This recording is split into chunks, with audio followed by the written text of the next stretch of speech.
शुरू करो।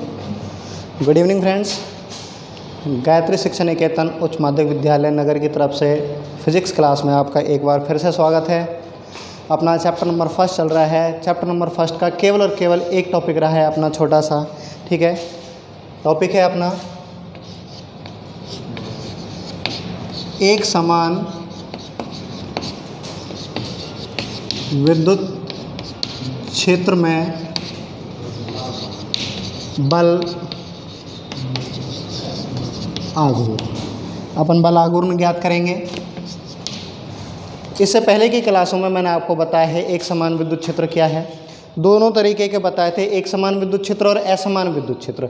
यदि विद्युत बल रेखाएं एक निश्चित दूरी के साथ स्थित हों तो इस प्रकार का क्षेत्र जो है वो एक समान विद्युत क्षेत्र कहलाता है। और यदि विद्युत बल रेखाएं अलग अलग दूरी पर स्थित हों तो वह विद्युत क्षेत्र असमान विद्युत क्षेत्र कहलाता है। इसका मतलब यदि बल रेखाओं की संख्या ज़्यादा है तो विद्युत क्षेत्र का मान भी कैसा होगा, ज़्यादा होगा। और बल रेखाओं की संख्या कम है तो विद्युत क्षेत्र का मान कैसा होगा, कम होगा। और यदि बल रेखाओं की संख्या नियमित अंतराल पर बराबर रूप से दी हुई है तो इस प्रकार का विद्युत क्षेत्र एक समान विद्युत क्षेत्र कहलाता है। अपन ने यहाँ पर चित्र बनाया है। चित्र में लगभग मैंने बराबर दूरियों पर विद्युत बल रेखाएं ली हुई है। यहाँ पर विद्युत बल रेखाओं की दिशा भी मैंने प्रदर्शित कर रही है। विद्युत बल रेखाओं की जो दिशा इस साइड में, इसका मतलब विद्युत क्षेत्र की जो दिशा होगी वो भी इसी डायरेक्शन में होगी। माना यहाँ पर एक समान विद्युत क्षेत्र कितना है, ई वेक्टर है। जैसा कि अपना हेडिंग डली हुई है, एक समान विद्युत क्षेत्र में क्या ज्ञात करना है अपन को, बल आघूर्ण ज्ञात करना है। और अपना जो लास्ट टॉपिक चल रहा है वो क्या चल रहा है, द्विध्रुव है, उसके बाद द्विध्रुव आघूर्ण है। तो अपन द्विध्रुव पर ही क्या ज्ञात करेंगे, बल आघूर्ण ज्ञात करेंगे। उसके लिए अपन सबसे पहले लेंगे द्विध्रुव। द्विध्रुव क्या होता है, यदि आवेश में समान और विपरीत प्रकृति के कोई दो आवेश, यदि समान एवं विपरीत प्रकृति के कोई दो आवेश अल्प दूरी पर स्थित हों तो जिस संरचना का निर्माण होता है वो क्या कहलाता है, द्विध्रुव कहलाता है। और यदि लिए गए द्विध्रुव में या द्विध्रुव के किसी एक आवेश का परिमाण तथा उन दोनों आवेशों के मध्य की दूरी का गुणनफल ज्ञात कर लिया जाए तो वो क्या कहलाएगा, द्विध्रुव आघूर्ण कहलाएगा। जिसकी दिशा कहाँ से कहाँ की ओर होती है, माइनस से प्लस की ओर होती है। तो अपन यहाँ पर जैसे अपन ने कल दो डेरिवेशन किए थे, दो डेरिवेशनों में क्या लिया था, द्विध्रुव लिया था। उसी तरीके से विद्युत क्षेत्र की दिशा से थीटा कोण बनाते हो क्या ले लिया, एक द्विध्रुव ले लिया। विद्युत क्षेत्र की दिशा कैसे बनेगी, सबसे पहले अपन यहाँ पर विद्युत क्षेत्र वाली लाइन लेते हैं। मतलब अपन ऐसे कह रहे हैं कि ये लाइन है, इसका मतलब ये नहीं कि लाइन ही लाइन पे विद्युत क्षेत्र है। ओवरऑल यहाँ से लेके यहाँ तक कंप्लीट में क्या है, विद्युत क्षेत्र है। तो उसके लिए अपन क्या कह दिया, विद्युत क्षेत्र की दिशा से थीटा कोण बनाते हुए माना एक क्या लिया हुआ है, द्विध्रुव लिया हुआ है, जिसका नाम क्या है, ए बी है। वही कल की तरह बिंदु ए पर माइनस क्यू आवेश तथा बिंदु बी पर प्लस क्यू आवेश स्थित है तथा इन दोनों आवेशों या द्विध्रुव के दोनों बिंदुओं के मध्य की जो दूरी है वो क्या है, अपनी 2a है। अगर यहाँ से अपन द्विध्रुव आघूर्ण निकालना चाहेंगे तो द्विध्रुव आघूर्ण निकल जाएगा कैसे, इन दोनों में से किसी एक आवेश का परिमाण तथा उन दोनों आवेशों के बीच की दूरी का गुणनफल क्या कहलाएगा, अपना द्विध्रुव आघूर्ण कहलाएगा। अब जैसा कि अपना टॉपिक डाला हुआ है क्या, बल आघूर्ण, ठीक है। इसके लिए अपन बल आघूर्ण के लिए पहले सबसे पहले क्या ज्ञात करेंगे, बल ज्ञात करेंगे।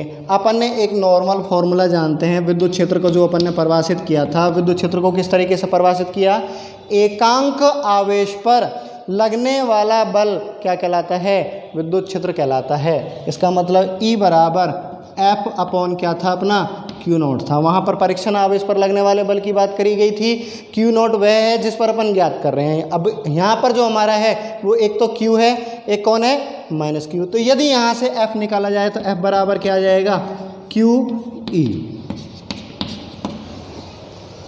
Q not E। बट हमारा Q नॉट की जगह कौन है, Q है, तो अपना क्या बन जाएगा, F बराबर QE। तो जो अपना फर्स्ट आवेश है प्लस Q आवेश, इस पर जो लगने वाला बल है उसका मान क्या हो जाएगा, QE वेक्टर। सिमिलरली अपन माइनस Q आवेश के लिए भी कैलकुलेट करेंगे। माइनस Q आवेश के लिए बात करें तो अपना सीधा सीधा फॉर्मूला क्या हो जाएगा, F बराबर माइनस QE वेक्टर। यहाँ पर अपन देख रहे हैं दोनों LHS और RHS दोनों जगह क्या है, चिन्ह समान है। चिन्ह समान का मतलब है जिस दिशा में बल है उसी दिशा में क्या होगा, विद्युत क्षेत्र होगा। तो यहाँ पर अपन ने बल की दिशा वही लगा दी जो किसकी दिशा है, विद्युत क्षेत्र की दिशा है। यहाँ दूसरे वाले स्टेप में अपन देख रहे हैं LHS का चिन्ह प्लस है, RHS का चिन्ह कैसा है अपना, माइनस है। तो इसके लिए अपन कह सकते हैं कि यदि बल धनात्मक है तो विद्युत क्षेत्र ऋणात्मक होगा, या अपोजिट बोलना चाहें अपन ऐसे कहेंगे, बल और विद्युत क्षेत्र की जो दिशाएं हैं वो कैसी हैं, परस्पर विपरीत दिशाएं हैं। इसका मतलब विद्युत क्षेत्र जब अपन इस वाली डायरेक्शन में है, +x डायरेक्शन में है, तो अपना बल कौन सी डायरेक्शन में चला जाएगा, -x डायरेक्शन में चला जाएगा। और अपना बल का मान हो गया क्या, माइनस का QE। साथ के साथ अपन को यहाँ पर दो बल हो गए। एक बल को इसको अपन इस तरीके से पीछे की ओर बढ़ा सकते हैं और ये अपन ने पीछे की ओर बढ़ाया हुआ है। अपन को बलाघूर्ण परिभाषित करना है। बलाघूर्ण का फॉर्मूला अपन ने 11th क्लास में पढ़ लिया था। किन्हीं भी बल युग्मों में से किसी एक बल का परिमाण तथा उन दोनों बलों के मध्य लंबवत दूरी, एक बल इस वाली डायरेक्शन में जा रहा है, दूसरा बल इस वाली डायरेक्शन में जा रहा है, ये जो दूरी होगी ये इन दोनों के मध्य की क्या होगी, लंबवत दूरी। तो उसके लिए अपन ने क्या किया, यहाँ से एक लंब डाल दिया जिसको अपन ने पॉइंट कह दिया क्या, n।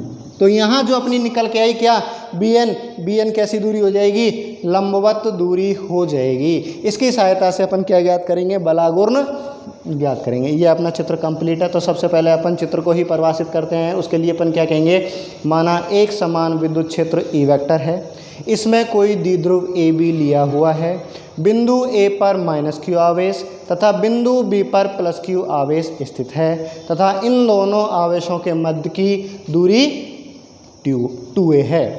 +q आवेश पर लगने वाला बल कितना है, QE है तथा -q आवेश पर लगने वाला बल कैसा है, माइनस का QE है। यदि इस पर परिणामी बल की बात करी जाए तो अपना परिणामी बल क्या हो जाएगा, एक डायरेक्शन में तो अपन इस वाली डायरेक्शन में देख रहे प्लस का QE, दूसरी वाली डायरेक्शन में देख रहे अपन माइनस का QE। बल एक दूसरे को क्या करेंगे, निरस्त करेंगे, या ये कहें इनका टोटल निकालें तो इनका टोटल क्या हो जाएगा, 0 हो जाएगा, क्योंकि उतना का उतना ही तो धनात्मक है और उतना का उतना ही क्या है अपना ऋणात्मक है। तो परिणामी बल क्या हो जाएगा, QE vector minus QE vector is equal to कितना, 0। इसका मतलब किसी भी वस्तु पर क्या नहीं लग रहा है, यहाँ पर बल नहीं लग रहा है। साधारण बल है ये, बल आघूर्ण नहीं है, ये चीज़ अपन को ध्यान देनी है।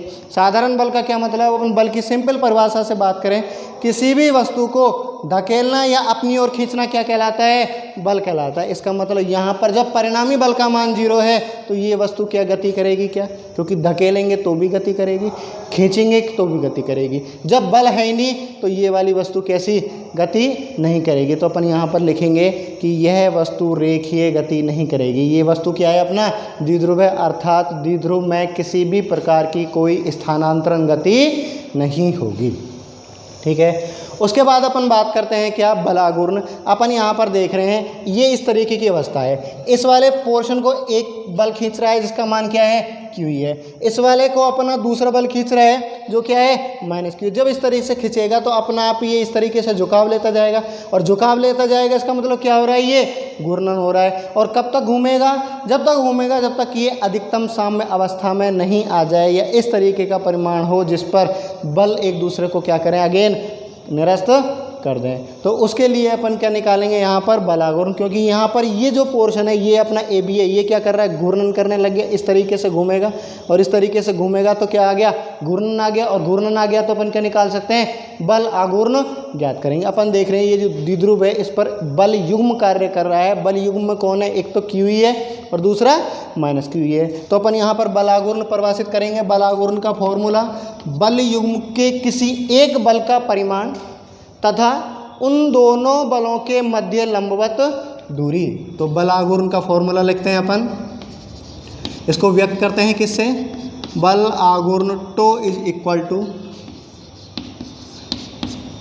बल इंटू लंबवत दूरी, शॉर्ट में भी कह देते हैं। वरना होता क्या है, किसी भी बल का जो दो बल युग्म लग रहे हैं ना यहाँ पर, एक QE एक -QE, इनका परिमाण चाहिए किसी एक का। यदि इसका परिमाण निकाले तो भी QE आएगा और इसका परिमाण निकाले तो भी QE ही आएगा, माइनस चिन्ह नहीं आएगा। तो बराबर क्या हो गया, मैं इसको सिंपल शॉर्ट में लिख रहा हूँ, बल इंटू बलों के मध्य लंबवत दूरी। तो अपना बल जो है वो कितना है, क्यू ई। किसी भी एक बल का परिमाण चाहिए, चाहे तो प्लस क्यू ई का ले लीजिए, चाहे माइनस क्यू ई का परिमाण, तो क्या बनेगा इनका? केवल और केवल क्यू ही बनेगा। और लंबवत दूरी की बात करें तो दोनों बल, एक बल ये है और दूसरा बल ये है, इनके लंबवत जो दूरी है वो कौन है? bn। तो अपना क्या है? bn। इसको डाल देंगे इक्वेशन नंबर 1। तो अपन अब इस यहाँ से कैसे भी करके किसका मान ज्ञात करेंगे? bn का मान ज्ञात करेंगे। तो bn का मान ज्ञात करने के लिए अपन को एक त्रिभुज नज़र आ रहा है चित्र में, और उस त्रिभुज का नाम क्या है? ABN। समकोण त्रिभुज है, समकोण त्रिभुज है तो इसमें अपन साइन थीटा ज्ञात कर सकते हैं त्रिभुज ABN से। और इसमें अपन लगा देंगे किसका फॉर्मूला? साइन थीटा का। साइन थीटा बराबर क्या होता है? लंब बटे कर्ण। ये अपना कौन है? कौन के सामने वाली भुजा क्या होगी? लंब होगी। bn अपना क्या होगा?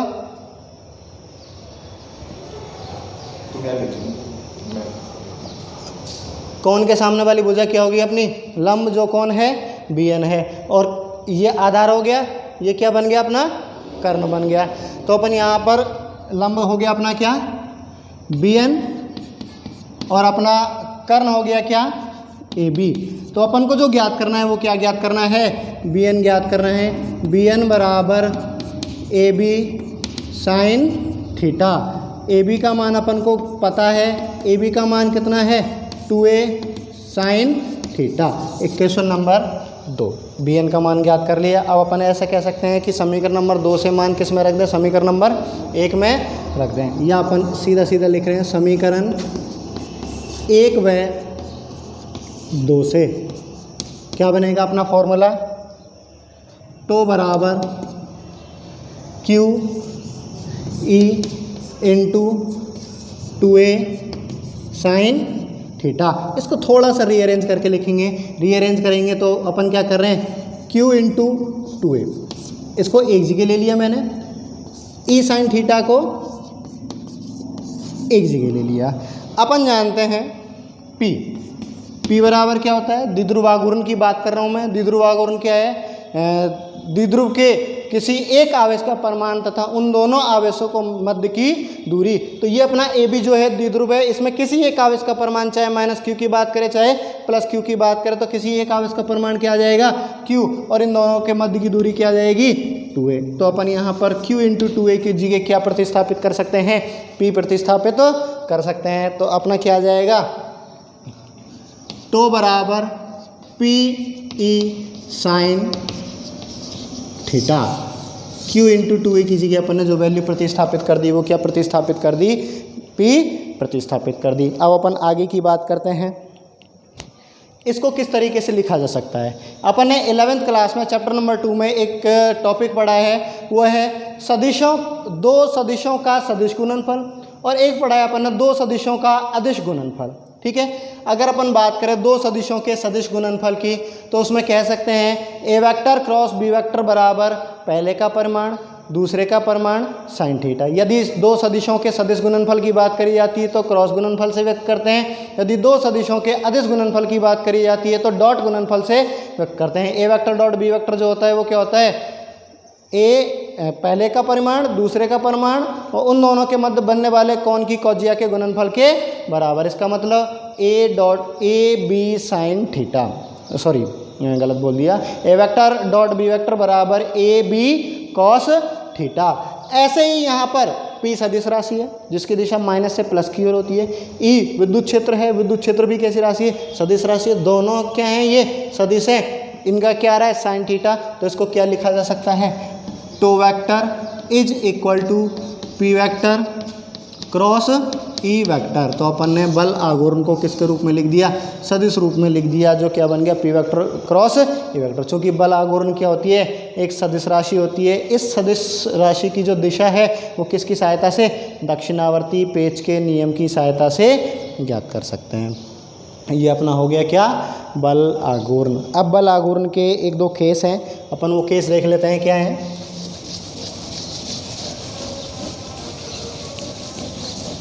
सिंपल सा छोटा सा टॉपिक है अपना।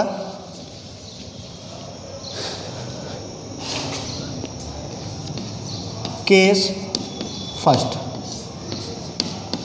यदि थीटा बराबर 0 डिग्री, थीटा बराबर 0 डिग्री कब होगा, पहले तो ये समझिए।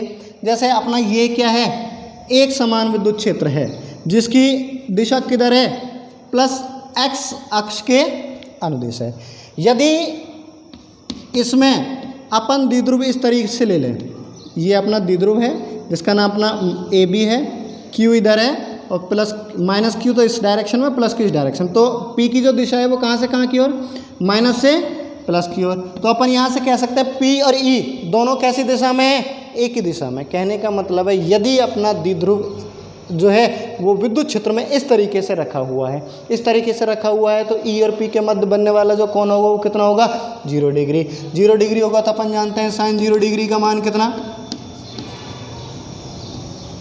0, और साइन 0 का मान 0 होगा। जैसे ही अपन उन समीकरण में प्रतिस्थापित करेंगे तो टो बराबर क्या आ जाएगा, 0 आ जाएगा। टो बराबर 0 का मतलब क्या है, वस्तु पर बलाघूर्ण नहीं लगेगा, द्विध्रुव पर बलाघूर्ण नहीं लगेगा। और यदि द्विध्रुव पर बलाघूर्ण नहीं लगेगा तो वो क्या नहीं करेगी, घूर्णन भी नहीं करेगी। अब ये चीज़ अपन जानते हैं कि यदि ये साम्य अवस्था में स्थित है, इस डायरेक्शन में स्थित है, इसकी भी दिशा इधर है, इसकी भी दिशा इधर है, तो ये घूर्णन कर कैसे सकती है, ठीक है। इसलिए यहाँ पर देखेंगे इस स्थिति में द्विध्रुव अधिकतम साम्य अवस्था में स्थित है। इसका मतलब यदि ये ऐसा रखा हुआ है तो ये बिल्कुल भी घूर्णन नहीं करेगा, क्योंकि इस पर बलाघूर्ण का मान कैसा है, 0। या इसको कहेंगे यह स्थायी साम्य अवस्था की स्थिति में है। केस सेकंड की अपन बात करते हैं। केस सेकंड में अपन ये कहें यदि थीटा बराबर कितना हो, 180 डिग्री हो। 180 डिग्री बनेगा कैसे, 180 डिग्री इस तरीके से बन जाएगा यदि अपना द्विध्रुव इस डायरेक्शन में रखा हुआ हो, ठीक है। उल्टा रख दे, जो पहला था उसका जस्ट अपोजिट, तो इसकी दिशा कहाँ से कहाँ की ओर होगी, माइनस से प्लस की ओर होगी। तो P और E के बीच में अब कितना कोण बन गया, 180 बन गया। और हम जानते हैं साइन 180 का मान कितना, तो वही टेबल से देख लीजिएगा, साइन 180 का मान कितना हो जाएगा, 0। और अगर यहाँ पर ये मान 0 रखेंगे तो टो का मान भी क्या आ जाएगा अपना, 0। इस स्थिति में इसको बोलते हैं यह अस्थायी साम्य अवस्था है। इस वाली स्थिति में भी वस्तु बिल्कुल भी घूर्णन नहीं करेगी। ये स्थायी साम्य अवस्था है, ये अस्थायी साम्य अवस्था है। यदि अपन केस थर्ड की बात करें, केस थर्ड क्या, यदि थीटा बराबर 90, थीटा बराबर 90 कब आ सकता है, थीटा बराबर अपना 90 आएगा कब, यदि अपन द्विध्रुव को इस तरीके से रखें, माइनस क्यू यहाँ पे और प्लस क्यू यहाँ पे, तो विद्युत क्षेत्र द्विध्रुव आघूर्ण की दिशा तो माइनस से प्लस की ओर इस तरीके से हो जाएगी और विद्युत क्षेत्र की दिशा अपनी इस तरीके से हो जाएगी। तो अपन यहाँ पर देखें दोनों के बीच में जो एंगल बनेगा वो कितना बनेगा, 90 डिग्री बन रहा है। तो ये अपना कौन सा केस चला जाएगा, थर्ड केस चला जाएगा, थीटा बराबर 90 की स्थिति में। हम जानते हैं साइन 90 का मान कितना होता है, 1, और साइन 90 की वैल्यू जैसे इसमें रखेंगे तो अपना क्या आ जाएगा, टो बराबर पी। यहाँ पर अपन देख रहे हैं इस फॉर्मूले में टो का जो मान है वो किस पर निर्भर कर रहा है, थीटा पर निर्भर कर रहा है। जैसे जैसे थीटा परिवर्तित होता है टो का मान भी क्या होने लगता है, परिवर्तित होने लगता है। इसका मतलब थीटा के साथ जो जुड़ा हुआ है वो कौन है, साइन है। इसका मतलब साइन थीटा पर निर्भर कर रहा है।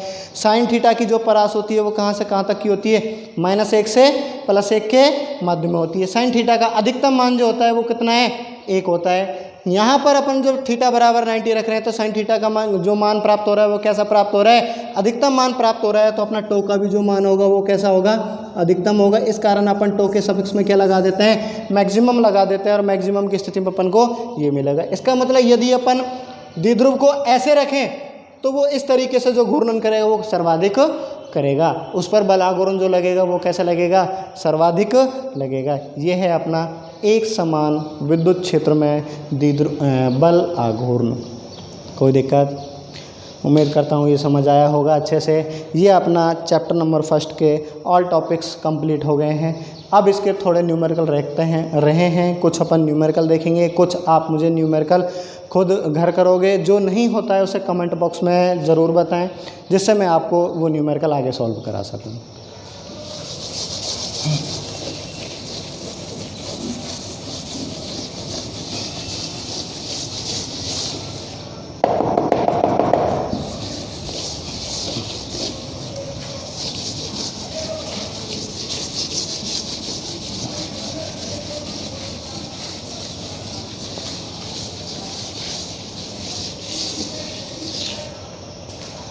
अब अपन न्यूमेरिकल की तरफ चलते हैं अपने।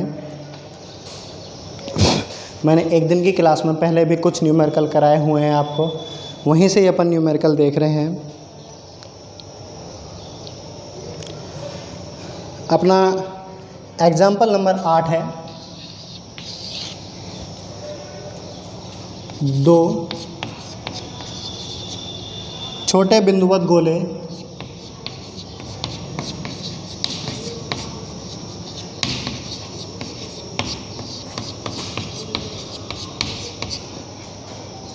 प्रत्येक का द्रव्यमान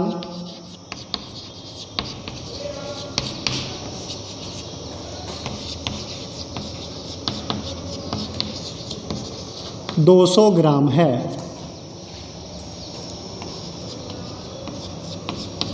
एक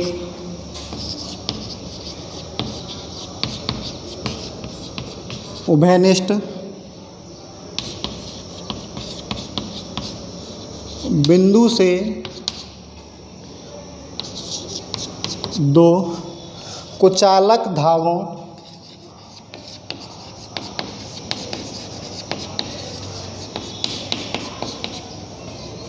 जिनकी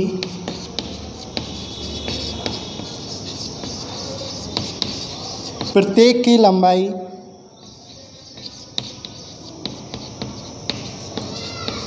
40 सेंटीमीटर है, द्वारा लटकाए गए हैं।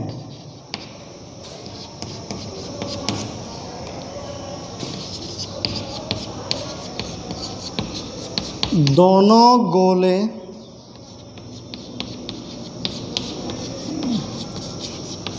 समान आवेशित है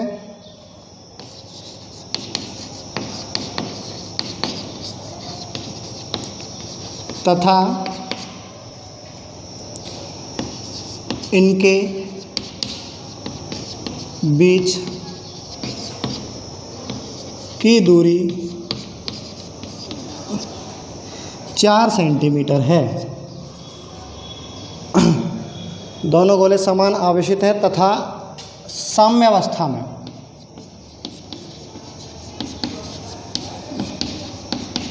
इनके बीच की दूरी 4 सेंटीमीटर पाई गई है। प्रत्येक गोले पर आवेश अपन को जो है वो क्या करना है, ज्ञात करना है। क्वेश्चन देखते हैं अगेन अपन। 2 छोटे बिंदुवत गोले हैं, प्रत्येक का द्रव्यमान जो क्या है 200 ग्राम है। एक उभयनिष्ठ बिंदु से 2 धागों की सहायता से प्रत्येक की लंबाई जो है वो 40 सेंटीमीटर द्वारा लटकाए गए हैं। दोनों गोले समान आवेशित हैं, तो अपन सुविधा के अनुसार मान लेते हैं, माना प्रत्येक गोले पर आवेश क्या है, Q है, और अपन को ज्ञात भी जो करना है वो क्या ज्ञात करना है, Q ज्ञात करना है। साम्य अवस्था में इनके बीच की दूरी 4 सेंटीमीटर पाई गई है। तो सबसे पहले अपन इसका चित्र बनाते हैं। चित्र की सहायता से अपन कैलकुलेट करेंगे। माना अपना ये कोई दृढ़ आधार है, दृढ़ आधार के रूप में अपन दीवार ले सकते हैं ऊपर वाली, और उससे अपन सीधा सीधा क्या कर देंगे, धागों की सहायता से 2 पिंडों को लटका देंगे। इसमें यहाँ पर लिखा हुआ है एक उभयनिष्ठ बिंदु से, तो अपन को जो दोनों गोलों को है वो धागों की सहायता से क्या करना है, उभयनिष्ठ बिंदु से अपन को लटकाना है। तो एक अपन ने इस डायरेक्शन में ले लिया एक गोला, सेम इसी पॉइंट की सहायता से उतनी ही लंबाई का है 40 सेंटीमीटर का, और अपन ने क्या ले लिया, दूसरा गोला ले लिया। तो और गोले को अपन ने क्या कर दिया, स्वतंत्रतापूर्वक लटका दिया, जिसकी लंबाई जो है क्या है 40 सेंटीमीटर। इधर एल है तो इधर भी क्या होगी, एल ही होगी, कितनी 40 सेंटीमीटर ही होगी। अब माना गोले का जो द्रव्यमान है वो कितना दे रखा है, 200 ग्राम दे रखा है। फिलहाल अपन m मान लेते हैं, आगे कैलकुलेशन कर देते हैं। जब कोई वस्तु का द्रव्यमान m होगा तो अपने आप, और वो भी स्वतंत्रतापूर्वक लटकी हुई है, तो उस पर कौन लगेगा, भार बल लगेगा। और भार बल हमेशा कहाँ की ओर लगता है, नीचे की ओर लगता है, जिसका मान कितना होता है, mg फॉर्मूला होता है। तो इस पर भी एक भार बल लगेगा, ये कौन सा होगा, mg ही होगा। दोनों गोले के बीच की दूरी जो है वो कितनी पाई गई है, 4 सेंटीमीटर पाई गई है। तो ये होगी अपनी क्या, d, जिसका मान कितना दे रखा है उसने, 4 सेंटीमीटर दे रखा है। अब अपन जानते हैं प्रकृति में जितने भी बल हैं, प्रत्येक बल को कोई ना कोई बल क्या करता है, संतुलित करता है। हम यहाँ पर इसी तरीके की अवस्था ले रहे हैं। ये अपना क्या है, धागा, धागा पे पिंड लटका हुआ है तो धागे में क्या आएगा, खिंचाव आएगा, तनाव आएगा, और तनाव आएगा तो इस पर क्या लगेगा, एक तनाव बल लगेगा, और तनाव बल जो लगता है वो कहाँ की ओर लगता है, अंदर की ओर लगता है। इसका नाम जो है वो क्या है, टी। ऐसे ही सिमिलरली इस पर भी क्या लगेगा, तनाव बल लगेगा, इसका नाम क्या है, टी। दोनों गोलों पर क्या लगेगा, एक तनाव बल लगेगा। ये इसकी साम्य अवस्था वाली कंडीशन है। ये एंगल माना अपनी सुविधा के अनुसार कितना है, थीटा है, तो ये भी सेम कितना ही हो जाएगा, थीटा ही हो जाएगा। अपन ये कह रहे हैं कि प्रकृति में प्रत्येक बल को कोई ना कोई सा बल क्या करता है, संतुलित करता है। तो यहाँ पर अपन क्या ज्ञात करेंगे, संतुलन बल ज्ञात करेंगे। ये एंगल थीटा का है तो ये वाला एंगल भी कितने का आएगा, थीटा का ही आएगा। सिमिलरली ये वाला एंगल भी कितने का आएगा, थीटा का ही आएगा। दोनों आवेश हैं, प्रत्येक पर आवेश अपन क्या मान रखा है, सुविधा के अनुसार माना। जो आवेश है वो कितना है, क्यू है। स्टार्ट में क्या दिया था कि प्रत्येक गोले का आवेश समान है, समान है तो माना अपनी सुविधा के अनुसार प्रत्येक गोले पर आवेश जो है वो क्या है, क्यू है। अपन यहाँ से क्या कर रहे हैं, इस तनाव बल को घटकों में बांट रहे हैं। जब अपन इस तनाव बल को घटकों में बांटेंगे तो जिस साइड थीटा दिया होता है वो तो होता है कॉस का, और जिस साइड थीटा नहीं दिया होता वो होता है किसका, साइन का। तो ये तो हो जाएगा अपना किसका, टी कॉस थीटा। और इसका जैसे ये इस तरीके से दे रखी है, ये लाइन है, अगर इसका ये थीटा दे रखा है तो एक घटक ये होगा और दूसरा घटक इस तरीके से होगा। तो ये वाला जो है ये क्या हो जाएगा अपना, टी साइन थीटा। सिमिलरली अपन इसके लिए करेंगे तो ये जो है ये क्या हो जाएगा, वही यहाँ पे भी तो टी है, वही सेम तनाव है, सेम द्रव्यमान का लटका हुआ है, सेम रस्सी है, तो तनाव भी क्या आएगा, सेम आएगा। एंगल भी अपना क्या है, सेम ही है। तो यहाँ पे आ गया क्या, टी कॉस थीटा। तो इसका जो दूसरा कंपोनेंट है यही वाला है, दूसरा कंपोनेंट इस तरीके से आएगा, ये आ गया क्या, टी साइन थीटा, इस तरीके से आ जाएगा। अब यहाँ से अपन बल चित्र वित्र अपन ने बना लिया, संतुलन की अवस्था अपन क्या करेंगे, ज्ञात करेंगे। तो सबसे पहले तो अपन ये देख रहे हैं भार बल को जो संतुलित कर रहा है वो कौन सा घटक कर रहा है, टी कॉस थीटा घटक भार बल को क्या कर रहा है, संतुलित कर रहा है। तो अपना यहाँ से बल आ जाएगा, जैसे इसने क्वेश्चन में कहा हुआ है साम्य अवस्था में, यदि साम्य अवस्था की बात कर रहा है तो कोई ना कोई सा बल किसी न किसी बल को क्या करेगा, संतुलित करेगा। इसका मतलब वहाँ पर किसी भी प्रकार का परिणामी बल नहीं है। तो साम्य अवस्था की बात कर रहे हैं तो अपन यहाँ से क्या कहेंगे, ये दोनों बल एक दूसरे के समान है। चित्र से अपन कह सकते हैं एम जी बराबर T cos theta, equation number 1। ये दो आवेश हैं, दोनों आवेश धनावेश हैं। धनावेश हैं तो इन पर क्या लगेगा, कूलाम प्रतिकर्षण बल लगेगा। यदि इसके कारण इसकी बात करी जाए तो इस वाली डायरेक्शन में बल लग जाएगा, इसके कारण इसकी बात करी जाए तो इस वाली डायरेक्शन में बल लग जाएगा। कहीं ना कहीं दोनों ही दिशाओं में बल लग रहा है। इस वाली डायरेक्शन में बल लगेगा तो ये संतुलित करेगा, और इस वाली डायरेक्शन में बल लगेगा तो ये संतुलित करेगा। और कूलाम प्रतिकर्षण बल क्या होगा, F बराबर के क्यू स्क्वायर अपॉन, उन दोनों के बीच की दूरी जो है, दोनों आवेशों के बीच की दूरी क्या मान रखी है अपन ने, डी मान रखी है, upon D square is equal to, इसको जो संतुलित कर रहा है वो कौन कर रहा है, टी साइन थीटा। कोई सा भी ले लेना, चाहे इस वाले के कारण इस पर ज्ञात कर ले, चाहे इसके कारण इस पर ज्ञात कर ले, दोनों में ही कोई ना कोई सा घटक होगा, या तो ये टी साइन थीटा होगा, ये टी साइन थीटा होगा, एक दूसरे को क्या करेंगे, संतुलित करेंगे। और संतुलित करेंगे तो उस अवस्था में क्या आएगा, टी साइन थीटा। समीकरण नंबर 2। अपन ने दो बल ज्ञात कर लिए, हमें जो ज्ञात करना है वो क्या ज्ञात करना है, क्यू ज्ञात करना है, ये वाली राशि ज्ञात करनी है। अब इसको एडजस्ट करते हैं। एडजस्ट करने के लिए अपन ये कहते हैं, समीकरण 2 में समीकरण 1 का भाग लगा देते हैं। समीकरण नंबर 2 में समीकरण नंबर 1 का भाग लगाएंगे तो क्या आएगा, T sine theta upon T cos theta is equal to K Q square upon D square M G. ठीक है, टी से T cancel, tan theta is equal to K Q square upon M G D square, equation number 3। जो अपनी समीकरण number 3 आई है, समीकरण number 3 में Q तो अपन को ज्ञात ही करना है, कि हम जानते हैं 9 गुना 10 की घात 9 होता है। एम उसने दे रखा है 200 ग्राम है, उसको अपन किलोग्राम में बदल लेंगे, क्योंकि अपन जितनी भी न्यूमेरिकल करते हैं उनको एमकेएस पद्धति में करते हैं। जी ग्रेविटेशनल है, कैलकुलेशन के लिए गुरुत्वीय त्वरण है, कैलकुलेशन के लिए इसको क्या कर सकते हैं 9.8 यूज लो चाहे 10 यूज ले लीजिए, जो भी अपन करना है, क्योंकि इसमें दे नहीं रखा, जैसे भी अपन लेना चाहें ले सकते हैं। डी दोनों के बीच की दूरी है, दोनों के बीच की दूरी 4 सेंटीमीटर दे रखी है, इसको मीटर में बदल लेंगे, 4 गुना 10 की घात -2 अपना क्या बन जाएगा मीटर बन। लेकिन हमारा जो है वो क्या नहीं दे रखा, tan थीटा नहीं दे रखा, तो अपन क्या करेंगे tan थीटा निकालेंगे। अपन यहाँ पर ये कह रहे हैं कि ये 4 सेंटीमीटर की दूरी है, 4 सेंटीमीटर की दूरी है, जो बहुत कम राशि है, बहुत कम राशि है, तो ये जो टोटल एंगल बनेगा ये भी कैसा होगा, बहुत कम होगा, और उस एंगल का भी क्या है ये हाफ है, ये भी कैसा होगा, बहुत कम होगा। तो यहाँ पर अपन एक कंडीशन लगाते हैं, यदि थीटा टेंड्स टू 0 तो tan theta is nearly equal to theta. एक चीज़ और बता दें, 3 फॉर्मूले होते हैं अपने, limit theta tends to 0 sine theta, limit theta tends to 0 cos theta, और एक फॉर्मूला होता है limit theta tends to 0 tan theta is nearly equal to. देखो ये जो डिपेंड करते हैं ये इनके प्रसार के सूत्र पर निर्भर करते हैं। मैथ वाले बच्चे कहीं ना कहीं इनका प्रसार पढ़ा होगा 11वीं क्लास में, लेकिन बायो वाले बच्चे नहीं पढ़ते हैं।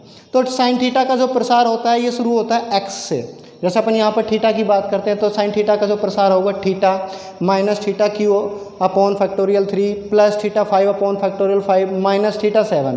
तो यदि उसमें अपन ये कहें कि थीटा टेंड्स टू 0, इसका मतलब हाइयर टर्म्स को नगण्य मानकर छोड़ने पर, और हाइयर टर्म्स को नगण्य मानकर छोड़ेंगे तो अपना स्टार्टिंग हो रहा है कि थीटा माइनस थीटा, इसमें विषम वाले होते हैं सारे के सारे, ये चीज़ और ध्यान देनी है, theta Q upon factorial 3 plus theta 5 upon factorial 5। Higher terms में कौन आए, थीटा 3 थीटा 5 थीटा 7, पावर में चल रही है सारी की सारी।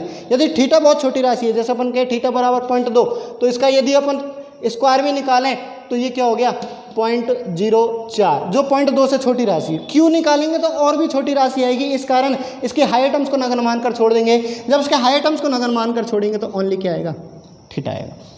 सिमिलरली कॉस थीटा का जो प्रसार होता है 1 plus x square upon factorial 2 plus x 4 upon factorial 4, इसमें 1 प्लस के साथ चलते हैं, लेकिन सारी की सारी जो टर्म्स चलती हैं वो कैसी सम की चलती हैं। और जब इसमें थीटा टेंड्स टू 0 लगाते हैं तो एक्स स्क्वायर वाली राशि नगण्य मानकर छोड़ देने पर, एक्स 4 वाली राशि नगण्य मानकर छोड़ देने पर, तो यहाँ से जो आएगा वो क्या आएगा 1 आता है, क्योंकि इसकी शुरुआती जो होती है वो किससे 1 से होती है। और tan थीटा अपन जानते हैं साइन थीटा बटे कॉस थीटा, थीटा बटे 1 इज नियरली इक्वल टू किसके आता है, थीटा के आता है। आपको सीधे सीधे ये 3 फॉर्मूले याद रखने हैं, क्या, limit theta tends to 0 sine theta is equal to 1, theta, limit theta tends to 0 cos theta is equal to 1, limit theta tends to 0 tan theta is equal to theta. तो अपन ने यहाँ पर कंडीशन लगाई theta tends to 0 sine theta is equal to nearly equal to कितना आ रहा है, थीटा। तथा अगर अपन यहीं से बोले थीटा टेंड्स टू 0 तो sine theta is nearly equal to कितना आ जाएगा, वही थीटा आ जाएगा। तो इसका मतलब अपन कह सकते हैं साइन थीटा किसके बराबर होता है, tan थीटा के बराबर होता है। तो अपना जो ये चित्र दिख रहा है, इस चित्र में ये वाला ट्राइंगल ले लेंगे, और इस वाले ट्राइंगल में अपन क्या करेंगे, यहाँ से साइन थीटा निकाल लेंगे, और साइन थीटा बराबर अपना बनेगा क्या, वही लंब बटे कर्ण। चित्र से बोल रहे हैं ये बात, कौन के सामने वाली भुजा लंब, लंब जो होगी वो अपना इतना होगा, ये कंप्लीट दूरी d है, तो ये जो दूरी हो जाएगी वो कितनी हो जाएगी, d/2। लंब है अपना कितना, d/2। ये अपना क्या हो गया, आधार हो गया, कर्ण, कर्ण है ये, और इसकी लंबाई कितनी है l अपॉन l, तो ये अपॉन अपना क्या हो जाएगा d/2l। इसका मतलब अपन साइन थीटा यहाँ से कह रहे हैं tan theta is nearly equal to theta, sine theta is nearly equal to theta. इन दोनों से देखा जाए तो tan थीटा और साइन थीटा दोनों कैसे होंगे, बराबर होंगे। बराबर होंगे तो tan थीटा की जगह मैं साइन थीटा की वैल्यू प्रतिस्थापित कर सकता हूँ, d/2l रख सकता हूँ। तो इस स्थिति में क्या होगा यहाँ से समीकरण 3 से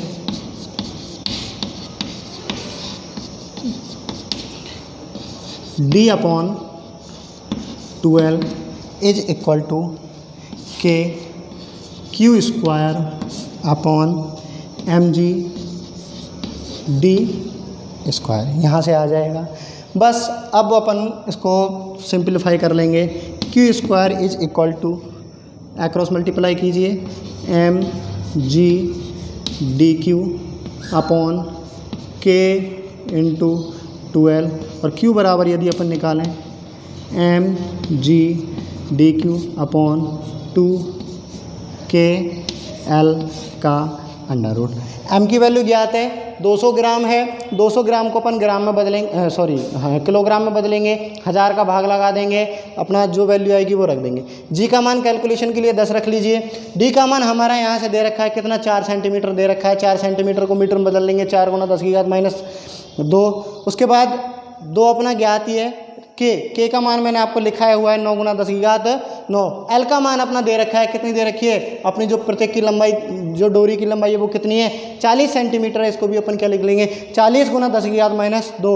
इसमें वैल्यू रखेंगे, सिंप्लीफाई करेंगे, हमारा जो उत्तर आएगा वो किसका होगा, आवेश का होगा, जिसका आंसर किस में आएगा, कूलाम में आएगा। ये अपना एग्जाम्पल नंबर 8 है। बढ़िया न्यूमेरिकल है। इसी के न्यूमेरिकल के ऊपर आधारित अंदर भी एक और क्वेश्चन है, ठीक है, तो वो भी अपन को इसी के सहायता से कर लेना, बस उसमें थोड़ा सा चेंज आएगा, वो आप देख लेना न्यूमेरिकल के हिसाब से। अंदर है एक न्यूमेरिकल, इसको आगे कंप्लीट करना है, वैल्यू रखनी है, वैल्यू रख के अपन को सिर्फ आंसर ज्ञात करना है। उम्मीद करता हूँ ये न्यूमेरिकल आपको समझ आया होगा। ये फॉर्मूला कहीं भी साइड में लिख लें, और साथ के साथ जो 11th में अपन ने अवकलन समाकलन के फॉर्मूले पढ़े हैं, अपन फिजिक्स पढ़ रहे हैं तो अवकलन समाकलन के फॉर्मूले की ज़रूरत पड़ेगी, वो भी अपने रजिस्टर में नोट कर लें।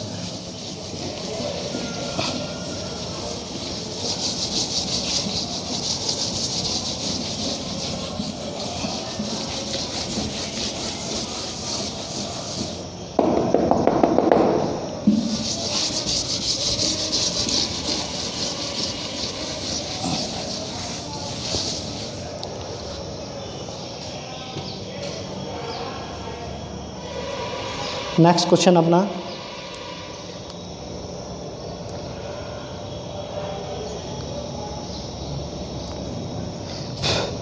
क्वेश्चन नंबर 12, बहुत बढ़िया न्यूमेरिकल है।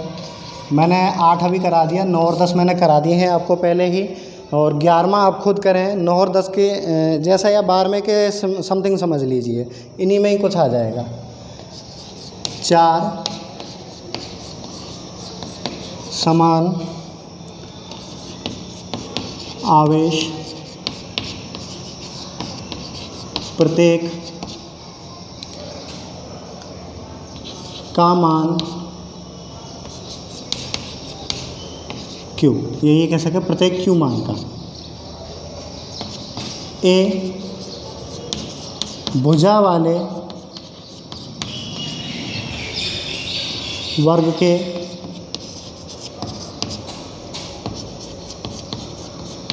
चारों कोनों पर स्थित है।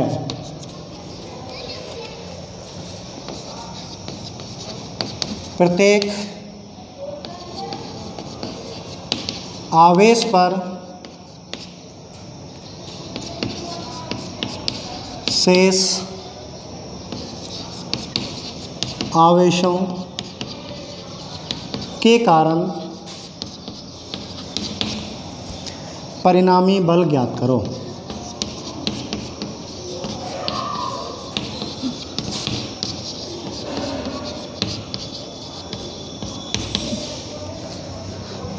बहुत ही गजब का न्यूमेरिकल है, बढ़िया न्यूमेरिकल है, और इस टाइप के न्यूमेरिकल आपको करने बहुत ज़रूरी हैं, क्योंकि अपना जो चैप्टर नंबर फर्स्ट ही है, चैप्टर नंबर 3 है, इनमें चैप्टर नंबर फर्स्ट में तो 2 प्रकार के न्यूमेरिकल आ गए। एक तो जो अपना आ गया किसका, बल के ऊपर आधारित आ गए, ऐसे ही कुछ थोड़ा सा चेंज होकर विद्युत क्षेत्र के ऊपर आधारित बनेंगे, और ऐसे ही न्यूमेरिकल विभव के ऊपर आधारित बनेंगे।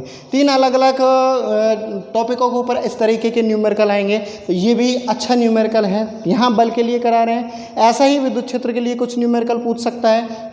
बस इसमें सेम कहानी रख दे और अपन को ये चेंज कर दे, परिणामी बल की जगह कह दे परिणामी विद्युत क्षेत्र ज्ञात करो, तो भी अपन इसके लिए कैलकुलेशन कर सकते हैं। तो जैसा कि क्वेश्चन दे रखा है, 4 समान आवेश हैं, प्रत्येक आवेश का मान जो है वो क्या है, Q है, और वर्ग के 4 कोनों पर स्थित है। तो सबसे पहले अपन क्या बनाते हैं, एक वर्ग बनाते हैं।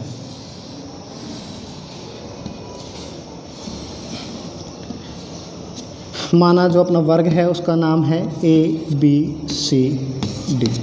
वर्ग की जो भुजा है वो क्या है, ए है, और अपन जानते हैं वर्ग की 4 भुजाएं जो होती हैं वो कैसी, समान होती है। तो अपन ने भुजा बना ली। साथ के साथ वो कह रहा है प्रत्येक आवेश का मान जो है वो कितना है, Q है। ए पर भी Q आवेश है, बी पर भी Q है, सी पर भी Q आवेश है और डी पर भी Q आवेश है। अब वो कह रहा है कि प्रत्येक आवेश पर शेष आवेशों के कारण परिणामी बल ज्ञात कीजिए। ठीक है, किसी एक पर ज्ञात कर लीजिए, बाकी रिजल्ट सेम आएंगे क्योंकि ये भी Q है, ये Q है, ये Q है, ये Q, चारों समान है। चाहे आप D वाले पर ज्ञात कर लो, चाहे A वाले पर ज्ञात कर लो, चाहे B वाले पर ज्ञात कर लो, चाहे C वाले पर ज्ञात कर लीजिए, कोई से पर ज्ञात कर लीजिए। तो जैसा कि अपना चित्र दे रखा है, सबसे पहले अपन लिखेंगे बिंदु A पर स्थित आवेश के कारण B पर लगने वाला बल। अपन टोटली जो है वो किस पर ज्ञात कर रहे हैं, बी पर ज्ञात कर रहे हैं। ए पर बिंदु ए पर स्थित आवेश के कारण बी पर लगने वाला बल। सुविधा के अनुसार वैसे ही नॉर्मली इसका नाम दे दिया एफ है कि ए के कारण लग रहा है ये बल। ठीक है, ऐसे ही किसके कारण ज्ञात करेंगे, बिंदु सी के कारण बिंदु बी पर लगने वाला बल, जिसका नाम दे देते हैं अपन क्या, एफ सी। डायरेक्शन की ओर ध्यान रखना है, दोनों ही धनावेश हैं, पहले ही बताया था। जिस पर पूछा जाए उसी की तरफ निशान लगा दीजिए, इधर लगा दिया बल की दिशा। इसके कारण इस पर पूछा जाए तो इधर निशान लगा दिया, बल की दिशा आ गया। ठीक, तो सबसे पहले हम बात करते हैं एफ ए का मान। तो मैं लिखता हूँ ए पर आवेश के कारण बिंदु बी पर आवेश पर बल। कंप्लीट बोलेंगे, ए पर स्थित आवेश के कारण बिंदु बी पर स्थित आवेश पर लगने वाला बल, जिसका अपन नाम दे रखा है क्या, एफ ए नाम दे रखा है। और एफ ए जो बनेगा वो क्या है, के। अपना फॉर्मूला होता है के Q1 Q2 upon R square. तो यहाँ से Q1 का मान Q है, Q2 का मान Q है और R का मान क्या है, उन दोनों के बीच की दूरी A।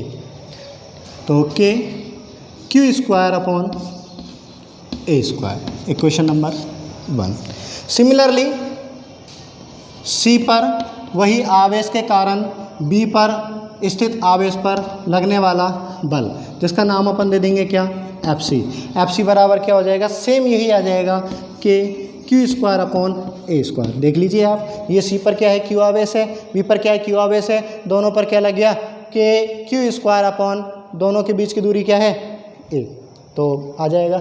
ऐसे ही बिंदु D के कारण बिंदु B पर लगने वाला बल, जिसकी दिशा जो जाएगी वो इस डायरेक्शन में जाएगी, इसको अपन नाम दे देते हैं क्या, FD बोल दिया। चलो ठीक है, तो उसके लिए सबसे पहले क्या करना पड़ेगा, बीच की दूरी ज्ञात करनी पड़ेगी। बीच की दूरी क्या है अपनी, ये बोलेंगे BD या DB, और उसको ज्ञात करने के लिए अपन ये विकर्ण बन गया, अपन विकर्ण निकालेंगे। तो विकर्ण क्या हो गया, A square plus A square विकर्ण DB is equal to A square plus A square का अंडर रूट। तो बराबर क्या हो गया, 2A स्क्वायर का अंडर रूट बराबर क्या हो गया, √2A। ठीक है, तो ऐसे ही अपन निकालेंगे D पर स्थित आवेश के कारण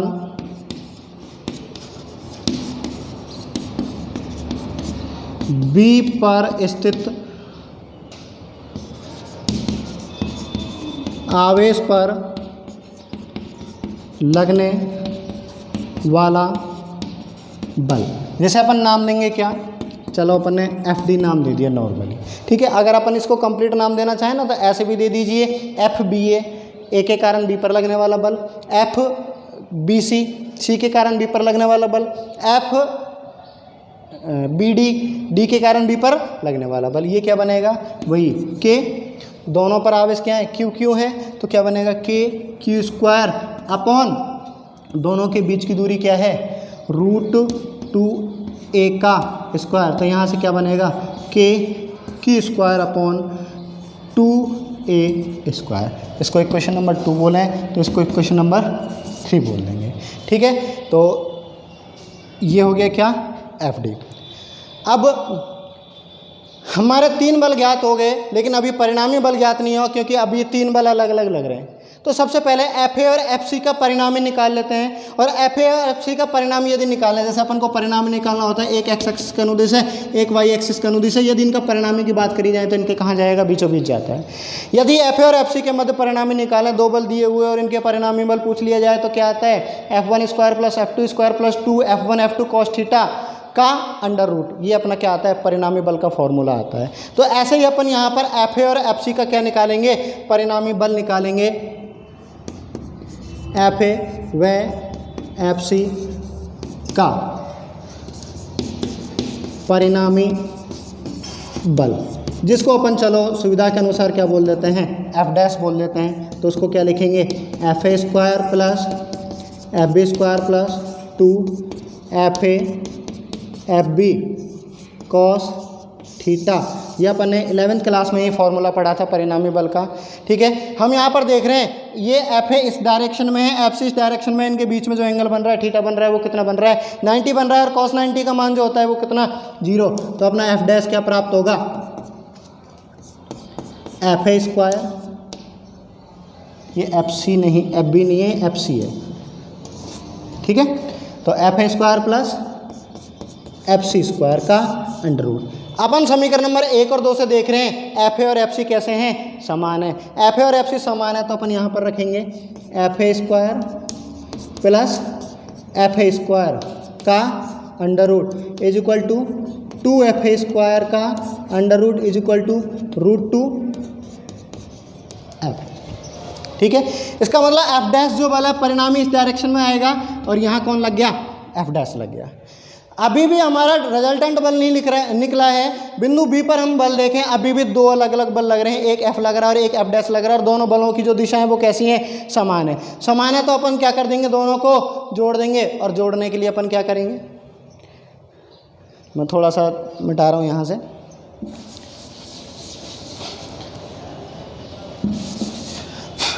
आता है